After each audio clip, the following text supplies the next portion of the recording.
The jury began deliberating Joe Koenig's fate today in the rock-throwing death of Alexa Bartell. Koenig's facing charges of first-degree murder and 18 other criminal counts. And Kevin Vaughn from 9 News Investigates has been in the court throughout this trial. He's with us now. Kevin, describe for us, if you will, what that courtroom was like as they heard those closing arguments and the jury got their instructions. Well, Tom and Kim, it was an emotional day for the more than 24 people who loved Alexa Bartell, who were in the courtroom today, listening as both prosecution and defense attorneys made their final presentations to the juries, presentations that conjured up images and sounds from that deadly night. The rock that killed Alexa Bartell was the last one thrown.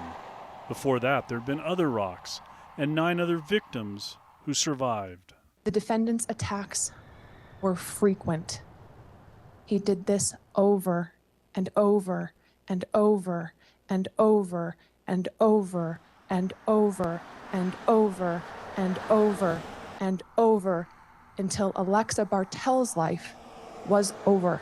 Prosecutor Catherine Decker said it didn't matter that Joe Koenig's brain may not have been fully developed or that he'd felt a sense of abandonment. All he needs is common sense to know that when you're throwing a large landscaping rock at high speeds at an oncoming driver, one is creating a grave risk of death.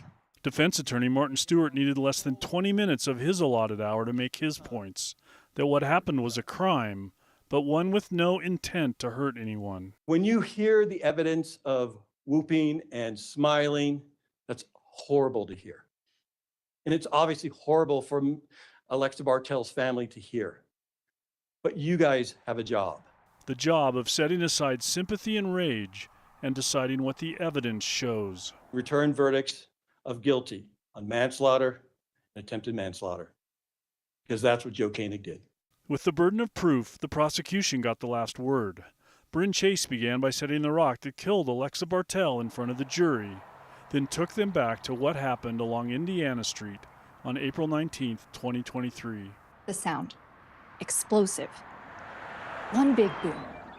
Like a gunshot just went off. A cannonball. It wasn't manslaughter, she said, but murder. Alexa Bartell's silence is the sound that endures because Joseph Koenig was in the driver's seat. The 12 people who will decide Joe Koenig's fate have a lot to think about. It took the judge about an hour just to read them the jury instructions.